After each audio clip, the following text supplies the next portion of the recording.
So I'm going to talk to you mostly about the agency. If you have legal questions, you may ask them.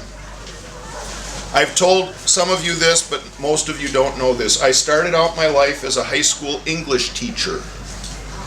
So I wasn't always a lawyer. I actually had a job that had some social value at some point.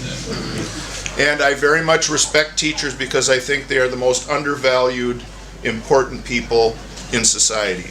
And I absolutely believe that. I also believe education is the most powerful tool. So I'm very bad at what I'm supposed to do for the next half hour. For the next half hour, I'm supposed to convince you to work with me, and really what I'm going to do is educate you about what you should be looking for. And if that education leads you back to me, that's a good thing. But if it leads you somewhere else, that's also a good thing.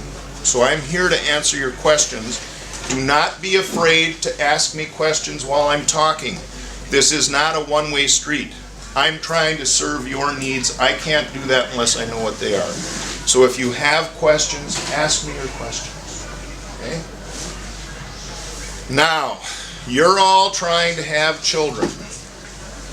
You all want to have enough money when you're done to raise them, so you don't want to spend all the money you have having them.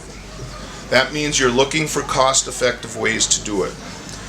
Some of you are also looking for socially responsible ways to do it, and that raises a different set of issues. Some of you are looking for a relationship with your carrier, your surrogate. In the United States, that is a very simple, normal part of the process.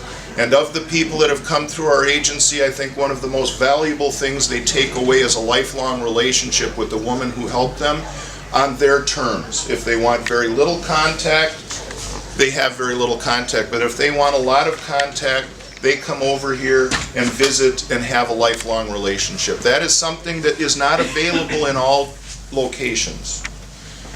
The other thing about the United States is that we've been doing this longer than anybody else. We've learned a lot of lessons. We've learned that the participants need to be educated, they need to be voluntary, they need to be reliable, and we do psychological evaluations and all of the screening and testing to make sure that when you start a process, you understand what the issues are, your surrogate understands what the issues are, your egg donor understands what the issues are, and everybody's being treated respectfully. That's an important thing to me as a professional. It should be an important thing to you as a parent.